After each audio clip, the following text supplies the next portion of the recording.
Guys, second podcast, Charles Osba with Joseph and me, Lecture Detailing. So we're going to touch upon a couple kind of more in-depth questions about just the business and kind of just trying to run a solopreneur business at the start. And then so I think some of the hardest things, I guess, with starting a business, especially in detailing, mobile detailing, something that's easy to start, I think is like, how do you stand out from the crowd, right? It's like, how did you start out where you figured out how you stand out from kind of all the other people that are coming into the industry or even established players? Yeah, that's a tough one. I think, how do you stand out from the crowd? When I first started, I had no idea. I didn't have a plan on standing out, but I do have like a certain personality that likes things done in a certain way. It's very organized. Anal retentive. Yeah, Yes. very OCD, where there's just no stones left unturned. So how I stood out from the crowd is, even from the start, my first client to my last client to the last job I've done. So my first client, even when I didn't have the tools and equipment of a professional, I still did the job of a professional, so that even though it took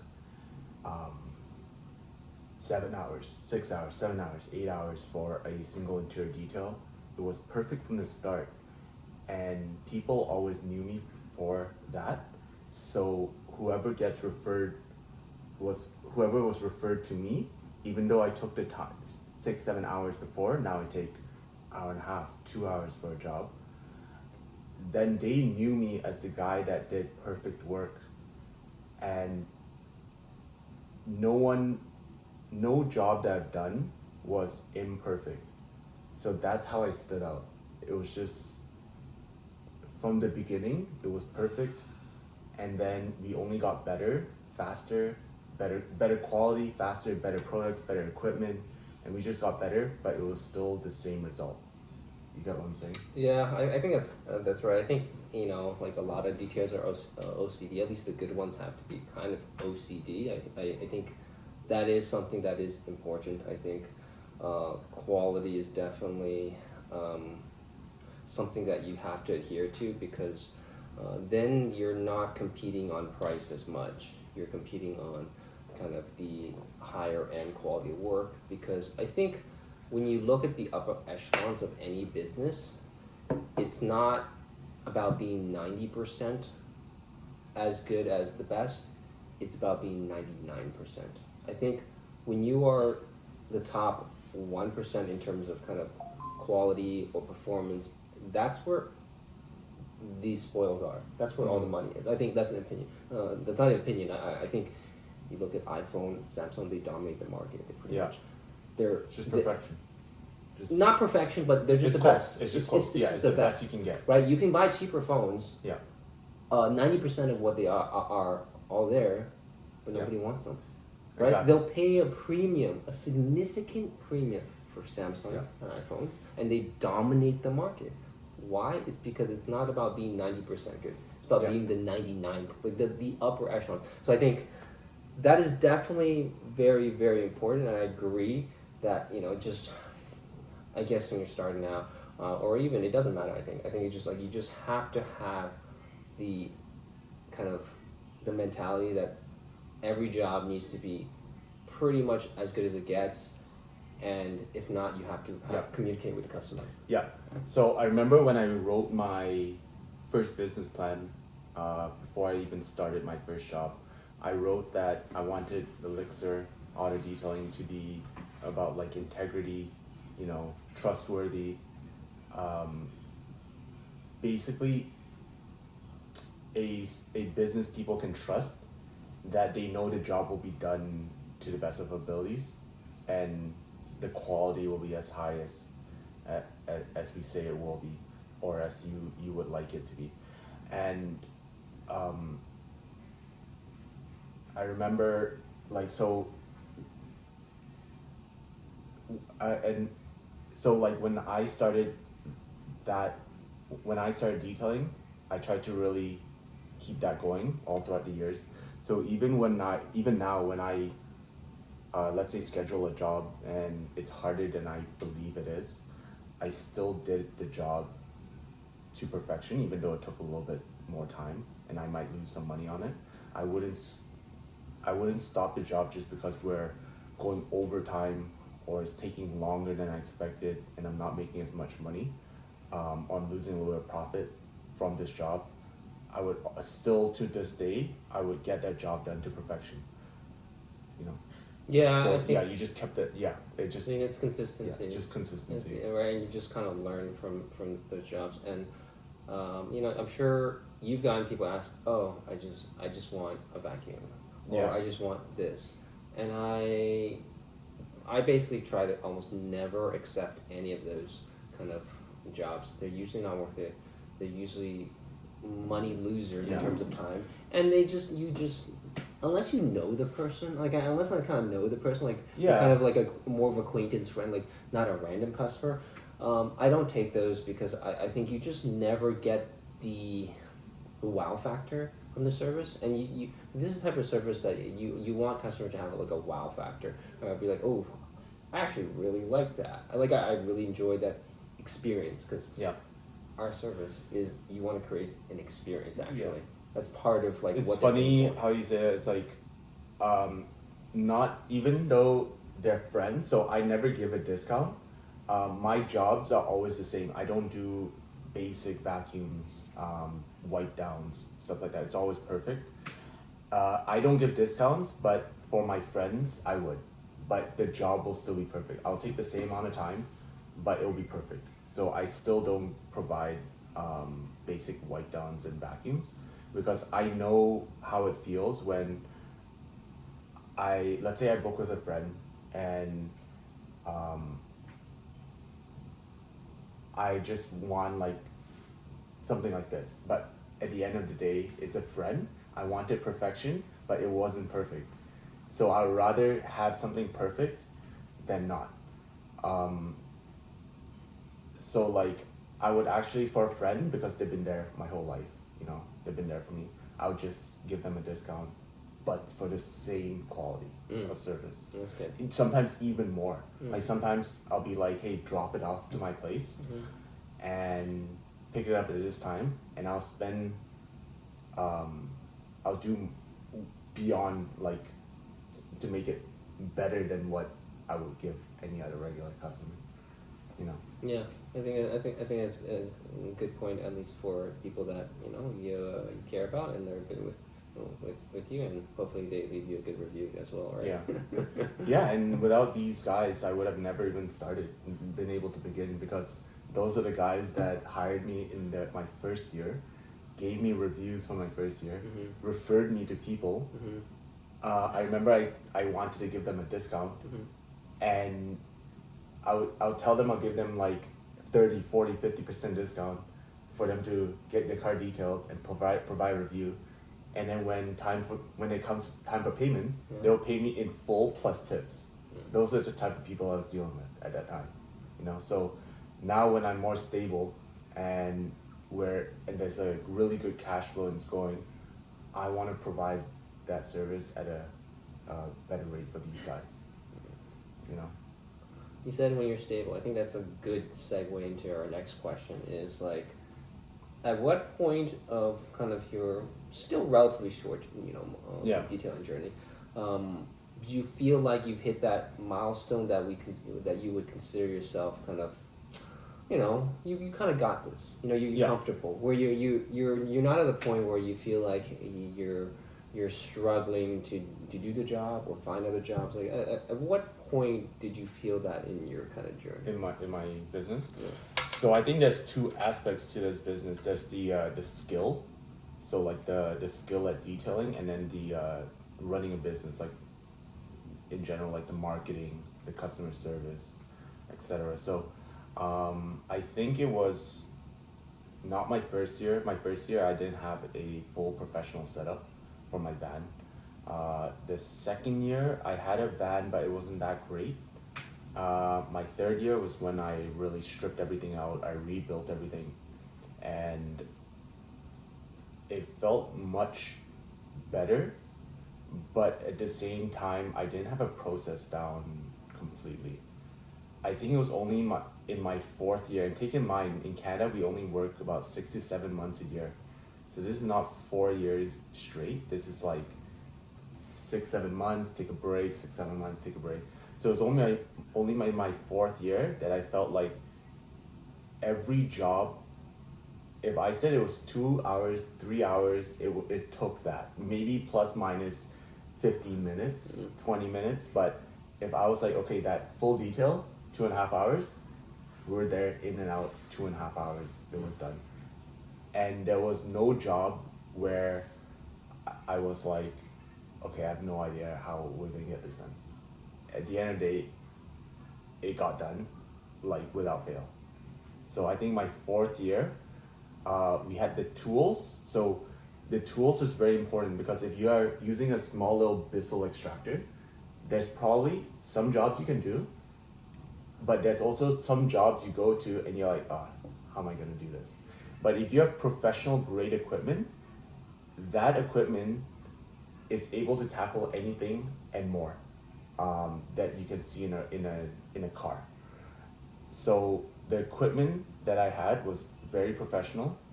The process that I had down, me and then I have an employee, so we knew our process very well, where if one person's doing this, another person's doing that. So there was, the time efficiency was there, and he was also very good at the job, very OCD.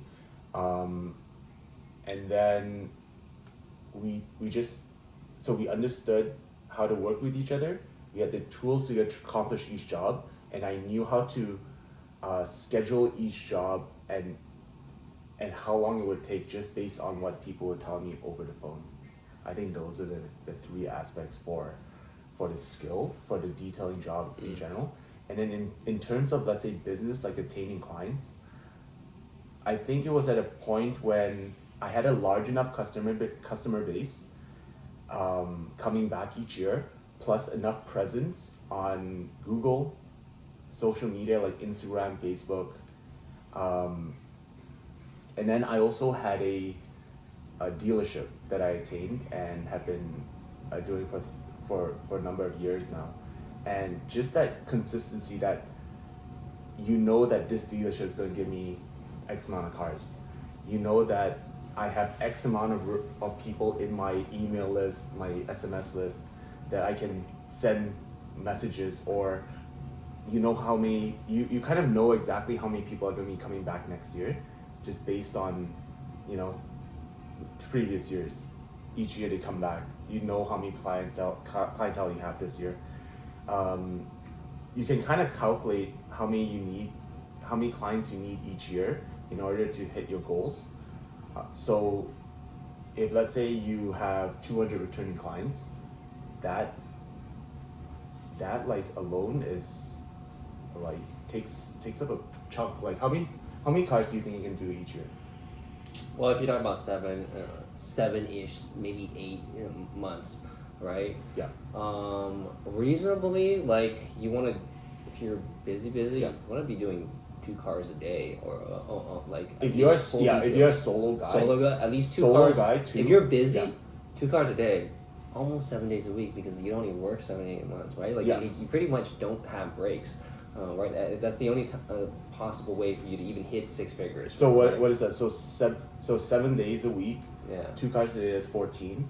Yeah. And then there's 4 weeks in a month. So 4 times 14 is Well, let's say if 64. you're doing solid numbers, let's say you're doing $500 a day, right? $500 a day, 30 days, so 500 is 5,000 every 10. It's not even the 10, money. yeah. It's like how many you can put in a day. Yeah. Well, So let's to fill up your entire schedule. Yeah. Let's say it's 14 in a month. You can do. Let's say you can do 2 a day on average. Yeah. 14 times 4 will be 40, and then 56. So 56 times 7 is... No. If you're doing 2 cars a day, every single day, Yeah. it's 60 cars a month, right? Yeah. 30, right? So 60 cars a month multiplied by 7 is... It's like 560. 560. 7 times 60? Yeah, I think it's 577. Yeah. 420. 420. No, it's not. No, if I'm doing 8 times 60. Okay, yeah, you're right. 420. Yeah, So 420. you need Somewhere around 400 yeah. to 450. Let's say 400 So- to 450. Let's say you're a solopreneur, you do 420 cars in this 7 months as a Canadian professional detailer. So, and if let's say 200 of them are returning clients, that's like half of your year already booked in. Yeah. So you know that the client, you already know the client, you can schedule out your year. And then if you have presence on Google, that alone will net you the rest of the clientele, if not more. You know? Yeah, no, I agree. Once you have a customer list and most come back for once, twice, Yeah. or something like that, and then you have maybe a quarter of them come back a little bit more frequently. Yeah, that can take up most of your year. It's really just getting there. I think like how fast you get there. I think that's the most important thing. And I think it's how fast you get there, and then the key metric everybody should be tracking is customer retention. Yeah. Right? Like, are they coming back? That's the cool question. If they are coming back, you can only go up because you're just going to keep stacking, essentially. Right? Yeah, Charles is really good at this. He keeps track of every client. Like you keep track of every client, what their service they do, how much they pay, 100%. Their phone emails, phone numbers, everything like that. Yeah. I'm a little bit messy. I only keep But track you have more of customers. I have more customers, but like I have a CRM. I don't think you ever use a CRM. No, I don't use CRM So yet. I don't track anyone that calls me like directly through my phone. Yeah. The only ones that I track are the Yeah. ones that go on my CRM software and book. Yeah. So I'm a little bit messy that way, but like also, it's just a lot. Like it's a lot of people to track for me, and It is. it's like a ton. So then I think you have to start Yeah. and just at the beginning and just have that habit. Yeah. Right? Because let's be honest, like the truth, when you start, you won't have as many, so you have some time to do it. And when you get more, well, you should technically have a bunch of them already in there. So it's only the new ones that you need to put in. So it shouldn't. Yes. It shouldn't be actually a lot of work because let's say at the end of the day, if let's say you're doing as a solopreneur 2 jobs a day between your customers, you just spend a minute and 30 seconds inputting their information in whatever sheet you have, Google Sheets and stuff like that, you're done. It's just the nature of the job. Yeah. I think it is important because you don't want to spend the week trying to track down, okay, did I talk to this customer? Like, who's this person? What's his phone number, right? Then it becomes impossible, all right? Then you want to do it, right? I think that's the truth. So yes, I started because when I wasn't that busy, I could do it. And then when I get busier, well, I should only have the new ones that come in, right? Yeah. And I think eventually eventually I'll need a CRM to toss these people into, so it'll be an easier search function. But at the end of the day, until you reach into the 200, 300 range, I think it's like some tracker sheet. Yeah. Or more devices, right? I think you're right. It's just consistency, and I'm not that consistent with. Well, I'm not good with the admin stuff. Not everybody's good at everything. I think. Admin's hard. Yeah, but I think that leads us to our next question: is what are the hardest parts of the detailing business that no one talks about? And that could be different for different people because it's different for me and it's different for Joseph. Yeah. Right? I think one part is burning out. So like in every single business or every single business career, whatever you do, there's burnout. And I think one thing people don't talk about is burning out. Like for example, when we're talking about we work only 6-7 months in the Canadian season, and so we work every single day, 7 days a week, 30 days a month, as many cars as we can, and so like sometimes you're working 10, 12, 14, 15 hour days. I remember one day I worked from like 6 a.m. to like 1 or 2 a.m. at night, and we did like a crazy amount of cars. How's it possible? What are you doing? You never told me the story. No? No. Okay, so I had cars booked already. I had the whole schedule booked. I think it was like, we started at 6 a.m. and then I had it booked until like 5. And then another client calls and then they book another one. And I was like, you know what? I can. It's still daylight. I'll do one more, right? And then another client booked that was it was like an emergency detail. The car was trash and needed to be cleaned right there and then. I gave them a price that was retarded, like it was like a. I don't want to take this job. I don't want to take this kind of job. I don't want to take this job price. What was it? What was the price? Huh? I charged them $1,000. $1,000. Yeah. For one vehicle. For one vehicle. So I charged them $1,000. They agreed. They were like, done. Like, That's good. come detail it. Yeah. So I was like, done. Okay. Took me 5 hours. It was not great. At the middle of the night, like how'd you see it? It was like 7. I think I started at 7 or 8. Dark, so. I have overhead lights. Yeah, you know those yeah. overhead lights. I had overhead lights. I had a flashlight and a headlamp, and 2 of us just knocked it out. And I don't know. I thought it was pretty. It was pretty fun because we made $200 an hour then. That's good. It was a lot of money. Yeah. So still good. That's still really good. Like, but it took 5 hours. What took 5 hours? I'm just curious. just to clean it. Okay. Was it SUV or what? It was an trash? SUV. How trash was it? You know that sesame job that I had? Yeah, you told me about that one. Yeah, that took 5 hours. Oh yeah, that sucked. That sesame. It was not even. It was actually not that bad. When I think about it, And you had 2 guys for 5 hours. That's a long two time. guys. That's a long time. Yeah, it was hard. It was hard. You didn't tell me. You told me it took 5 hours, but you didn't tell me it was 2 guys. So that's technically 10 hours of labor. It's 10 hours labor, but that's when you charge someone a rate of 20, I think I paid him like $25 an hour. Yeah, that's worth.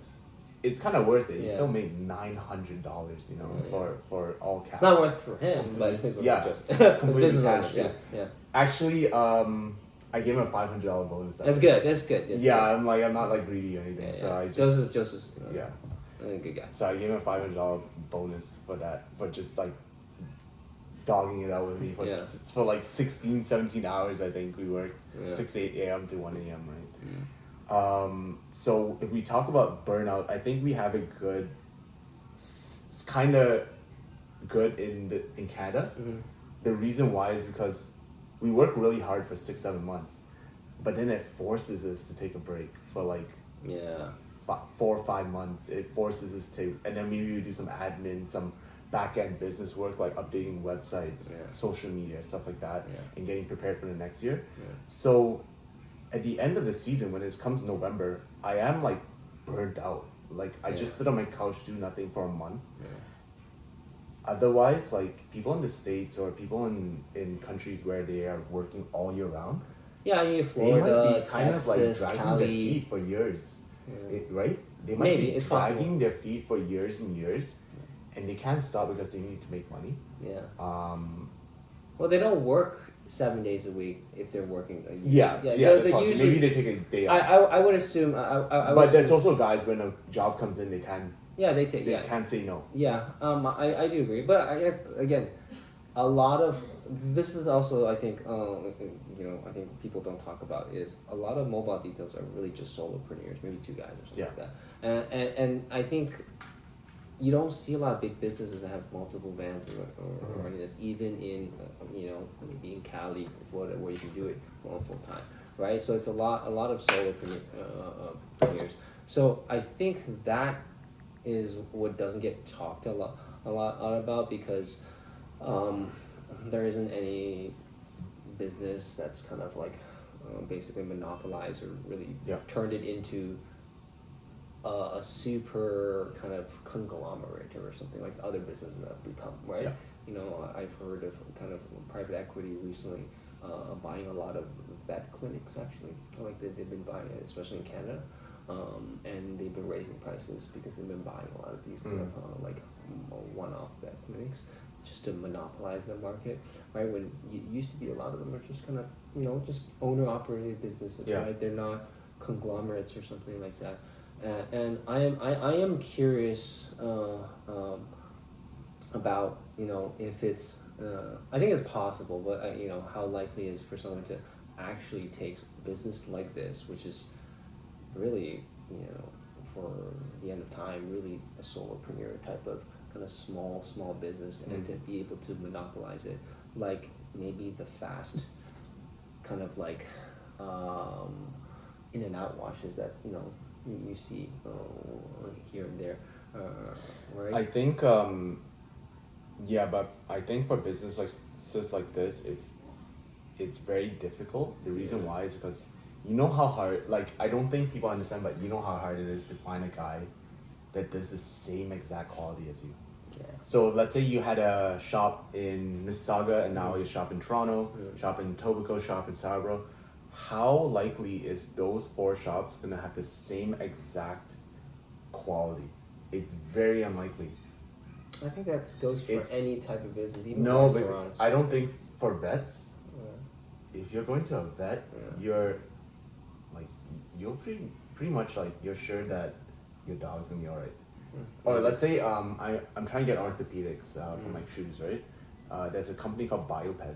Yeah, and they have companies all over. Yeah. And for me, I'm like, I know that Bioped is gonna be the same as that Bioped, same as that Bioped. Maybe the company, the customer service might be different, but orthopedics is orthopedics. You get what I'm saying? Yeah, but I see this. Let me give you an example, because that you're talking more product, and we're more service based, right? So McDonald's is done. They're really kind of service based industry, kind of product service, but like at the end of the day, I think it's possible. I think it's just. But it's you're comparing McDonald's, which is packaged food that they're reheating or frying up and assembling, to someone who is skilled labor. Like, I don't think people see the skill needed for detailing or the attention to detail needed. Like, I think there's a lot that people don't see. Yeah. Where I think in any kind of skilled blue collar. There's like a skill to it. There's a speed. There's a skill. There's efficiency. There is. It's not just somebody picking the vacuum. That's why it took me so long. It took me like 4 years to actually get it to what it is now.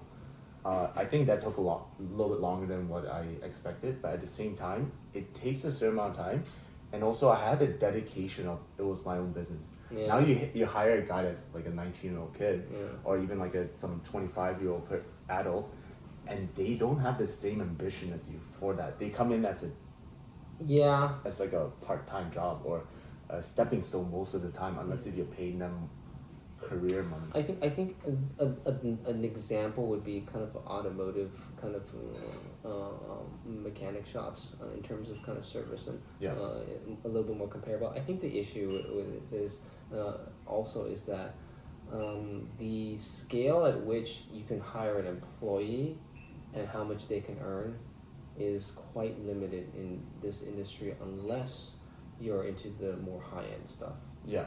That's the issue. I think every business that you see has done something similar, but in order to get quality talent, when you build up your business, the cap at which your earning potential caps the quality of talent that can come in. That being said, I believe that detailing is getting a PPF installer, a tint installer. Yeah. I think those guys take more passion in their work than detailing. But you get what I'm you know what I'm saying? But this is because the earning potential of those are higher.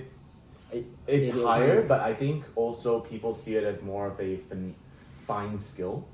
Where I don't see it, I think vinyl wrapping and stuff is actually easier than detailing. Less labor intensive. It's just it's a higher margin. It's actually. Like it's a more valuable for sure. It's perceived value higher. Yes. And it's higher margin in terms of the labor hours put in, and that's the thing. So I think that's part of it. But I also truly think those people that are in PPF or wrapping, that I think you perceive that there's a higher passion towards it is because I think the earning potential is actually higher in terms of unless you're like as an employee, like even as and even as a business, I think the most successful kind of detailing shops actually do provide those services to be more profitable. I think the truth is to be at the level of kind of where you feel like you don't have to worry about money as much. I think you do need services to provide for the customer, especially for the high end, that have number one perceived value, right? So you can charge more for it, and is a more perceived skill where not everybody can do, and that's where kind of where I think detailing as a whole will never be incredibly lucrative. Unless you have some efficiency scale, because the truth is the perceived value of it is much lower, because everybody thinks they can pick up a vacuum and wipe down their surfaces. Yes, they can, but there's different things that you do as a detailer that are very specific, and most people have no idea what tools they're using and how they're getting to it. It's just a perception issue. And you know what's funny? People have the perceived value of like paint correction, ceramic coating as higher, PPF, vinyl, tinting. Yet, what I find is I think detailing is actually the hardest out of all of them. From paint correction took me like couple months to learn and do a really great job. Detailing took me years to make it what it is today. I don't know if you see what I'm. So I understand what you're saying, and I think the reason also why the perceived value is different is because if you screw up, paint correction is a much more expensive fix than you screw up kind of like it's harder to screw up detailing where it becomes an expensive problem. Let's put it that way. But yes, you can throw some chemical and mess up the rims, but how can you mess up paint correction? You burn through paint. You burn through the edge. When have you burned through paint? Well, when you know what you're doing. No, have you burned through paint? I have not. As a complete beginner?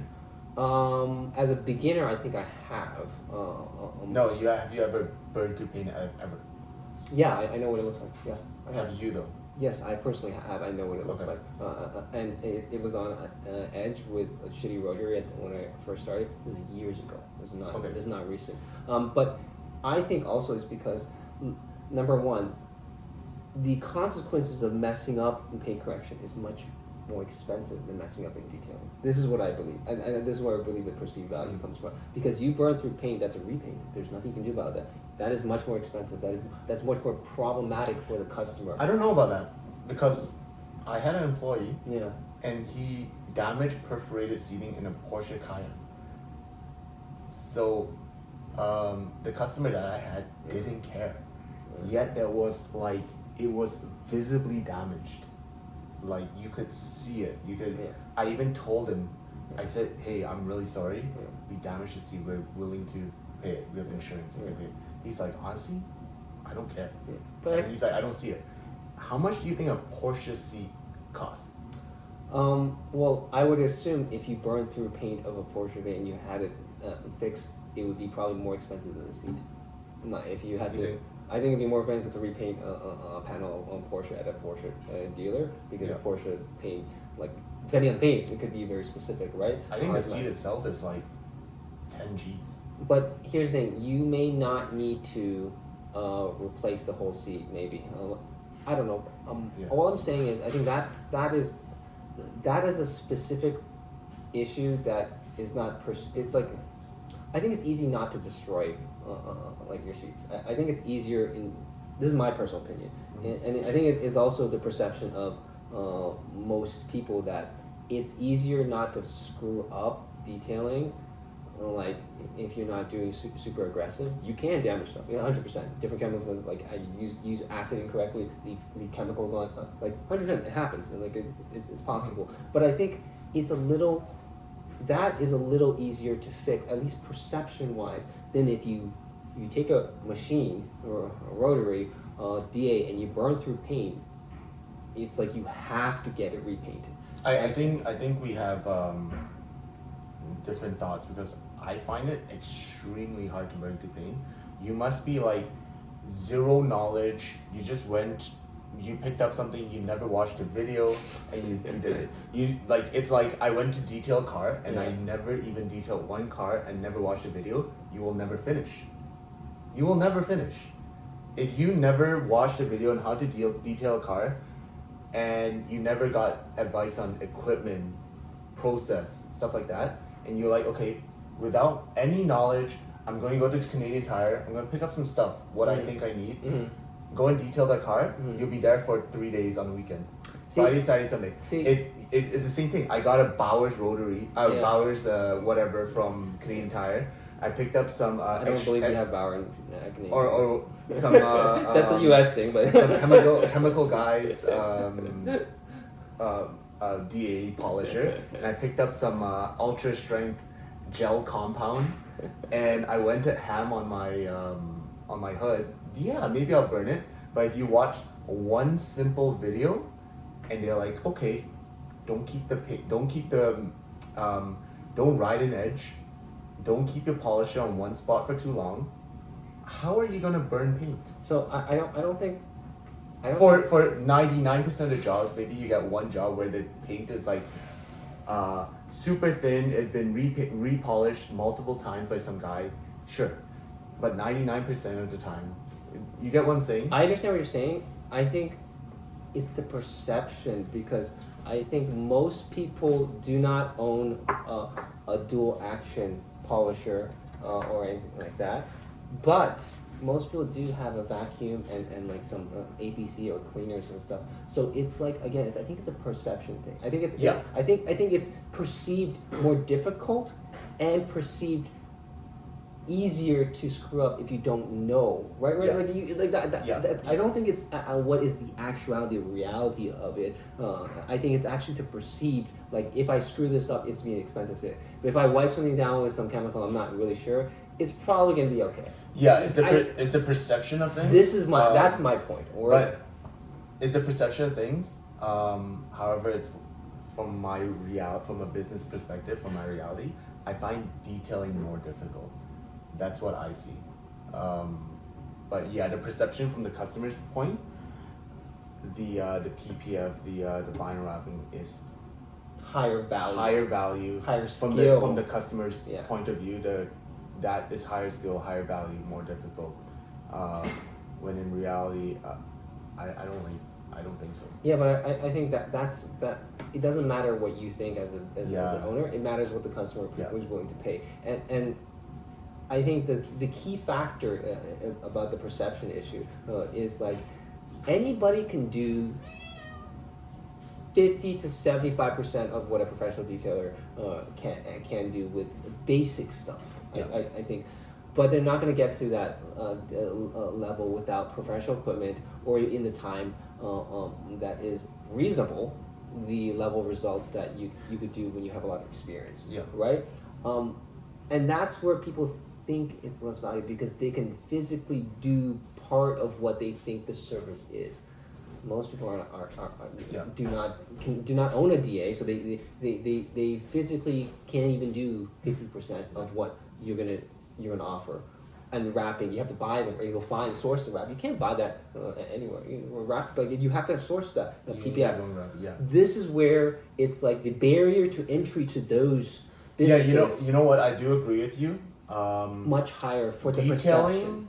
Detailing, if the weather is nice outside, you can detail anywhere. Yeah. Pretty much, if you have an electric and water source. But things like PPF, wrapping, vinyl, you do need a clean shop, a clean environment for all those vinyl, PPF, tints, sometimes even ceramic coating for certain coatings. You need a specific environment. You need temperature regulation. So just that alone, I do agree that it should be priced much higher than detailing, just because of the facility that you need and the equipment that you need. The barrier to entry is high. Higher. You're not gonna go PPF your car in your garage. Well, you're not gonna go and spend $1,000 or even $700, whatever, on a roll of PPF and not know if you can do it. Exactly. Yeah. But you might spend $100 on a vacuum. and go straight vacuum. If it doesn't work out, send it back, right? Yeah, exactly. You can't return the PPF roll after you used it, or even the vinyl wrap, right? So this is where I think the perception of value really matters. Yeah. And this is where I say, like, unfortunately, from what I see is, yes, detailing is not the highest, I guess, earning potential from like this source of kind of like automotive care styling, like in terms of it is unfortunately the lower end of the market. Not that you can't do well and build a big business. I think it's just that the people that understand business have realized this, and then they focus their ROI on kind of the higher margin, perceived value products. And this is what you see all across kind of any type of business that deals with kind of automotive kind of care, almost like the automotive care, not the mechanic stuff, the automotive care where it's the detailing is kind of the side, like it's almost like kind of like peripheral to the tinting, right, vinyl wrap, kind of PPF, ceramic coatings. Detail is like what's keeping everything out. It's like the maintenance part. Yeah, I think if you look at the most biggest shops around, that's where unfortunately the bread and butter is. Like they don't do a lot of actual detailing. I think a lot of the mid and low end shops do a pretty poor job because you can't make money unless you do volume. Yeah. Right, and so there's just kind of small. There's not a small. There's like a gap in terms of the market where if you're actually really good at detailing, you will get customers and people will see the value of what you. It's just not going to be so much higher than kind of the other services, unfortunately. Right? I think that is just a reality of the business, and that sometimes it's okay, right? That being said, the perception of the cost of detailing or the other services, what are some how does the perception of customers looking into the business and you looking out? What are some bad clients that you had asking for your detailing service? I haven't had any bad clients, I would say, because... What about like difficult clients or clients you don't like? Yeah, I think I've had one more difficult client where they called me because they were parked in their underground parking and some type of residue, some cement, not even I don't know what it was, to be honest. It was a white, like dusty residue landing on the car, and it's like. But it's hard in there. It's completely flat too. Yeah. So it's I've done that multiple times. Yeah, so it's some type of it felt like cement. So he was a little difficult because he wanted to charge back the property manager or something like that, which he has every right to. I mean, in a nutshell. But he's just being difficult about the services and pricing and what he was going to get. He wanted the full interior and the exterior kind of resolved, because that actually took longer. The interior is okay, it was dirty but not like crazy. It was actually getting the residue off because it felt like almost like cement, almost like some type of plaster or something like that. So a bit of acid work, but then I actually physically had to wet sand it off and then repolish it out. And then he didn't tell me about the time, how much when he needed the car back, because I quoted him like a time frame in a nutshell, but he wasn't that flexible. Just kind of a difficult client. Paid his bill, gave him an invoice first, but I would say you didn't give him a time frame. I gave him a time frame, but it took longer than because these things you don't really plan for these things, right? The interior detail, whatever, it took pretty standard time, but the exterior, right? I had to, I actually saved it to the, I saved getting rid of the exterior grime at the end because I need to get the interior done and make sure that's done, right? Yeah. So because I had to use many different methods for the exterior, it took a little longer, and then I was rushing at the end because he had to take his kids or family into something, or I don't know. Yeah. So he didn't really tell me that at the start. Like, I need the car. You know what? I always tell clients when I book them, I said, hey, it's gonna take. They'll be like, hey, can I get a full detail on this SUV? Then I'll be like, hey, it's gonna take 2.5 hours, but better plan for the whole day. I always tell them that, and I was like, if you don't have multiple hours and you have to leave 2.5 hours, you have to leave right away. Don't book. You know, book another time, or maybe I'm just not right for you because maybe it takes longer. Maybe it takes 4 hours. Sometimes you don't know, and I just don't want to get into that situation. So actually, on my booking form, my CRM, I say the job is like 2.5 hours, but you're scheduled for like 4 or 5 hours. I always have it like that.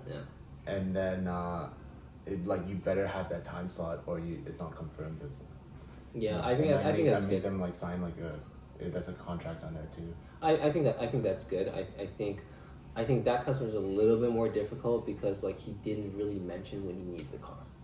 And I told him I actually gave him like a pretty good estimate about it. And I told him, you know, it's kind of hard to say how much time it would take the outside because like I actually don't know what it is. Because you didn't do it yet. Is it like it's like dripped? It's completely like, it feels like completely flat. It's like this white beige color. It's like rough. It feels like some cement plaster. I get what you're saying. I've done that a lot because there was a building. It's construction stuff. I've done like multiple cars. It's construction plaster or something like that. It takes me like 5 minutes. Like once you get the right chemical and the right process. Well, I didn't know whether. My first one I was wet sanding, and then now like I don't wet sand no more. But my first one I did wet sand. So like I used acid. Helped, but you know. No, the acid is all you need. A strong acid. Maybe. It did work, but it was so thick it couldn't get everything off. And so at the end, like I didn't have time to keep reapplying. And it was not on one spot too. It was like on. So I had to walk around.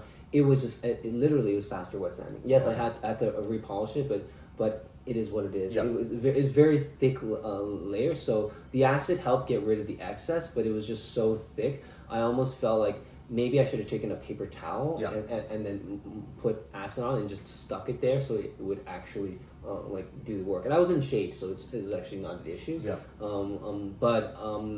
I just physically didn't have much time at the end because he kind of started messaging me. A little bit annoying, right? Yeah, little annoying. Where like I did get it done, but like I had to really press, and there was like some finite details at the end where like maybe I didn't get to check or something, which I usually want to and stuff.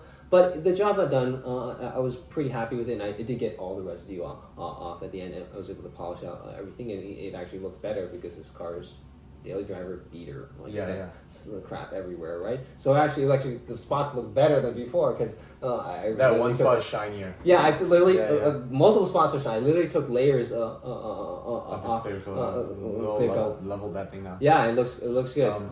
That being said about bad clients, I think I hear I'm on the Facebook for detailing for money page, and I hear a lot of times where someone's complaining about a client and be like, so I did this job, the job was like good, you know, there's a couple of spots I missed, but it was good, but this client like didn't want to pay me because they think that it wasn't done well like this.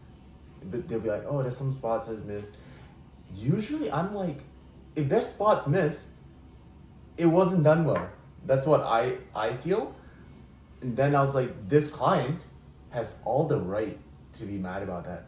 Imagine if you went to get a haircut and now you have one hair that's a little bit longer and they're like, you know, fuck it, I'm not cutting that. You know, you have the totality of the car is so big and there's one spot, right? But how many hairs do you have in your head? How many hairs? A lot, right? And there's only one hair, but that one hair bothers you, wouldn't it? You would want that cut. So for me, it's the exact same way. When I've never had an issue, my whole entire time I've detailed, I know when it's a problem and when it's not. But I'll go back and fix that problem. But I've never had an issue with a client. Maybe one time when I did miss something, but otherwise like I've never had clients that didn't pay. I've always got paid. I've always had good reviews. I've always had good feedback. It's like same thing as, let's say you this mirror here is dirty, and someone wiped it, but there was one spot that was, they wiped it, but it wasn't like completely wet. So there's one spot that has a little bit haze. Yeah. That would bother you, and it's the same thing. If you had a haze on your front windshield, it bothers you. So for me, the detailers that are like upset, there was a few crumbs. I zoom in on those pictures and I know exactly. This is not perfect. So I kind of agree. I think the issue with those pages, and number one, the pictures don't show what you actually physically see. Pictures hide so much when in reality it can actually be kind of dirty. Still, it could be pretty bad. Like that's the thing. Like all these social media posts about the before and afters. The truth is, it's kind of hard to tell if it's actually done really If well. the company is actually very skilled, or like they do high quality work. With the pictures they take, can't tell. You can't tell. Most pages are just like a shot of the car from the furthest angle. Like exactly. One shot. They open the door and they shoot it from the whole frame, and then they're outside and they shoot it from way back. Detailing is literally the cracks and crevices of a car, right? Yeah. So I do agree. I can't. I don't like before and afters. With you can never tell, because you can never tell. And look, the customers love to look for that, but the truth is, like, when it's done really well, it's you when you see with your own eyes in good lighting, it's like you really can tell. Like you really can tell if it's done really well. And so the pictures will never do it justice. Like detailers do not own cameras good enough to capture what you can see with your physical eyes in good lighting. Not possible. So I do agree. I think a lot of that page sometimes talks, like I also see the very unprofessional text between customers and the solopreneurs, where I think it's just like it's a waste of like words. Some people replying in a way. I think some of those people just aren't customers that you want to deal with in a nutshell. But sometimes it's also the business owner. Yeah, I do. Terrible customer, like the conversations. They need like a template or something. Yeah, I think less is more. I think less is more. I think you want to be casual, friendly, but also like professional. Like it's kind of like if you're a solopreneur and stuff like that, you want to be kind of this in between, like casual yet professional, but not like a robot, but not like I'm somebody you met at a bar just chatting, right? Like it's not that type of conversation, right? But it should be like a professional like if someone calls you, it should be a professional conversation. Use no slang. They know you're serious. They know you're professional. For example, if someone calls you and be like, I call Charles Auto Detailing, and then you pick up, what do you say immediately? I call you, you pick up. What do you say? I say, Charles speaking here. Charles speaking? Yeah. Charles Auto Detailing, something like that, right? Sometimes. If they're calling me, if they're calling you for business, like if they're business, it says Charles speaking. So sometimes also they already know, because I get you don't have a business number, right? No, I don't have a business number. So you number. don't know if it's like a friend or. Well, as a friend, I have the number. Okay, you don't know who is calling you. Yeah, so I say Charles speaking. So you say Charles speaking. Yeah. Makes sense. Charles Auto Detailing. You already know. For me, I'm Elixir Auto Detailing. Yeah. I don't just say Joseph speaking. I have a business number, so I know so they're different. calling. Yeah. So I'll be like Elixir Auto Detailing. Now you say Charles speaking, then I'll be like, hey, I was looking on your website. I was interested in a car detailing service. Can you tell me more? Yeah, sure. What car would you like detailed and when? Oh, perfect. I have a Toyota Corolla. I want an interior detail. Sure. Would you like this? When would you like to schedule this? When would I like to schedule this? Sometime next week, Monday to Friday. Okay. 9 to 5. I'm good. Perfect. How about Monday or Tuesday? Monday or Tuesday? I can do Tuesday. Okay. Does morning or afternoons work? You know, I'm good in the morning. Okay, awesome in the morning. So our details for interiors start at $200. We provide top quality service around the area. Is this something you want to continue with? Yeah, perfect. I want a really good job done. Perfect. Awesome. I'll schedule you in. I'll send you a text for confirmation, and then we can you can tell me your address, and I'll be there at 9:10, whatever's convenient for you. Done. I'm gonna send you a confirmation, something Yeah. like that. Boom. Super professional, right? You got all the details.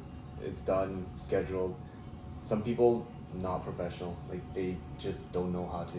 Yeah, I mean that's like You know. that's like the easy those That's like- conversations yeah. don't go like that because they're like they're asking about a couple other questions, but like in the most perfect situation that's No. what the conversation goes. Every conversation should go like that. Every conversation. For example, ask me and try to make it. Ask me the same thing, but make it convoluted. Well, like I'll give you an example. No, just try to make it convoluted. You ring me up, and you're trying to make it difficult. Sure, we can continue on with the aspect of like the biggest objection will always be price, right? Or what do you get? That's easy too. Yeah, but like I'm saying, you're gonna have to deal with that objection. So I'm saying that kind of role play was the perfect because there's no objections, right? There's no objections, Yeah. but in sales is easy. You know what you're selling. For example, okay, ring me up and make give me that objection. Well, the first objection is it's $200. Yeah. So I looked at this other company. It was only 150. How come you guys are charging 200? I'll be like, so you ring me up. I tell you the price. We found a date, time. I tell you a price. You said, hey, it's $200. The other company is $150. How come you're more expensive? Is that what you're saying? Yeah. I'll be like, hey, how come you're more expensive? Okay, then I'll be like, well, we provide exceptional quality. At the end of the day, it's guaranteed that your vehicle is 100%. You'll be 100% satisfied. I can't say for sure. The other company, they might be great. If you want to trust us, we can book you in. Sure. What That's a good would you say? response. I think that's a good response. I think if I were returning that response would be like, I see. So I see. What do you do different that makes you better? Yeah. Than if you're saying you're better. You know what? A lot of people, Yeah. when they ask that question, I don't like 5-10 minute conversations. Yeah. I want the conversation to be done in 2 minutes. Yeah. A lot of people will be like, hey, what do you do in this service? I say, your car is going to be perfect.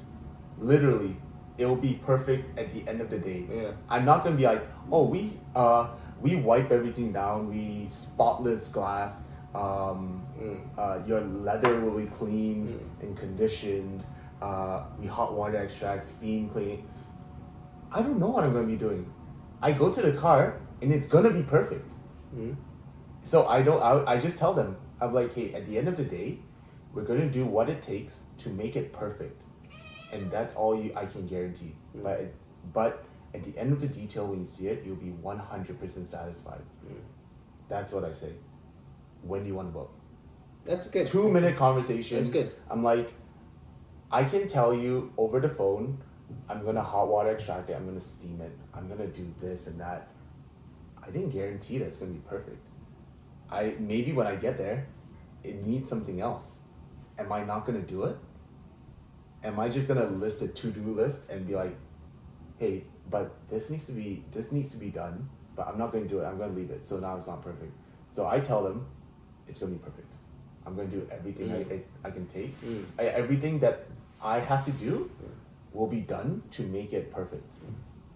That's it. I think that's a good way to put it because now you're selling the solution and you're selling the basically the vacation or just sit back, relax. Yeah, you're not telling them all the nuances that actually doesn't matter because I think they don't care about what you're doing, they just care about the result.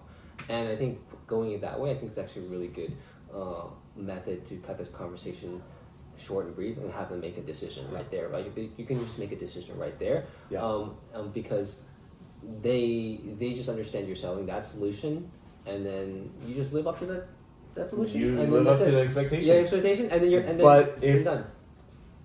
Yeah, my conversations don't go much beyond any of that. I think that's good. If it does go beyond that, Yeah. what I say is, Yeah. listen, what are your main concerns? Yeah. And they'd be like, I have a lot of pet hair. Yeah. I'm like, okay, I'll tell you that we're extremely good at getting rid of pet hair. Yeah. But then I'll be like, hey, that is an additional service. That's not something that's regular in a car. Yeah. That's an additional fee. Yeah. This is the fee. Yeah. But I'll guarantee that every single strand of hair is out of the vehicle. Yeah. And when I do it, it's freaking perfect. If I have to take out the seats, I take out the seats. You know, like everything's perfect. And then, or they'll be like, hey, there's a lot of sand in my vehicle. I'm like, we're amazing at getting rid of sand. If you have worries for that, don't worry. We're really good at that. I have mold, I have this, I have biomatter. I'm like, listen, I have a lot of experience doing that. You can trust us. And it doesn't go beyond that. It's like 2-3 minute conversations. You know? Yeah, I think that's a good way to put it. Yeah. I think cutting the conversation short is better, and I've been reworking trying to make sure conversations are shorter. I think it just allows better decision making and allows people that actually have interest in your solution to just make a decision. That's it. Yeah. I think it's easier for both parties, and you have to kind of live with that sometimes. I think you will get better results that way. I think if you can, uphold your quality. If you're competing on quality, that's what you compete on. If you're competing on price, then you say, I'm the cheapest guy here, and that's what value you're gonna make, and that's fine. There's A-OK, right? You're not you can't compete on quality. You compete on price. Be like, why should I order? Why should I book me? Well, I'm the best value here. I'm the cheapest guy here, and I'll do the job. That's what you compete on, right? You're not gonna say I'm gonna do the best job, because I think it's hard to do that over time. You can't on the discount. You can, but you physically will go out of business. Yeah. do that way, because you physically don't have enough hours in a day to compete on price and quality at the same time. You just can't. Yeah. And that's okay. And people you see people try to do that all the time in an easy to enter business, and they all just disappear very quickly. Yeah. And nobody gets them back, because what they pay for is not valuable, basically. That's all. Yeah. That's Just perceived value. Yeah. But, yeah. Okay, I think that's actually a good place to end it. So, thanks for listening. Episode 2. See you guys next week. Yeah, that was a good podcast, brother. Yeah. That was